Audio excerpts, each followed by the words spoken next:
அஸ்ஸலாமு அலைக்கும் ரஹ்மத்துல்லாஹி வபரகாத்துஹு. எல்லாருக்கும் என்னைக்காச்சும் ஒரு நாள் இந்த ஒரு கேள்வி இருந்திருக்கும். என்ன கேள்வினா, உலகம் எப்படி உருவாக்கி இருக்கும்? எல்லாருக்கும் இது இருக்கக்கூடிய கேள்வி தான். இப்போ இருக்க விஞ்ஞானி சொல்கிறது பெரும் வெடிப்பு கொள்கைன்னு சொல்கிறாங்க.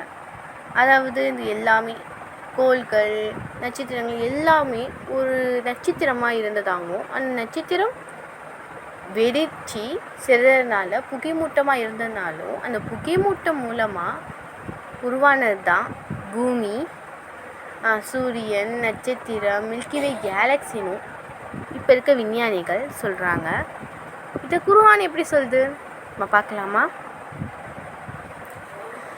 வானங்கள் பூமிகள் இணைந்திருந்தன என்பதையும், அவ்விரண்டையும் நாமே பிரித்தோம் என்பதையும், உயிருள்ள ஒவ்வொரு பொருளையும் தண்ணீரிலிருந்து அமைத்தோம் என்பதையும் நம்மை மறுப்போர் சிந்திக்க வேண்டாமா? அவர்கள் நம்பிக்கை கொள்ள வேண்டாமா? குர்ஆன் 1400 வருஷத்துக்கு முன்னாடி சொல்லிடுச்சு, வானமும் பூமியும் இணைந்திருந்ததாகவும் அதை நம்ம தான் பிரித்தோம், நாங்கள் தான் இறைவன் தான் பிரித்தானோ இறைவன் சொல்கிறான். இதுக்கு முன்னாடி பார்த்தோமே புகைமூட்டத்துலேருந்து தான் இந்த கோள்கள் உருவாகிருக்கோன்னு பார்த்தோம்ல, இதையும் குர்ஆன் வசனம் சொல்லுது. பின்னர் வானம் புகையாக இருந்தபோது அதை நாடினான். விரும்பியோ விரும்பாமலோ நீங்கள் கட்டுப்பட்டு நடக்க வேண்டும் என்று அதற்கு பூமிக்கு கூறினான்.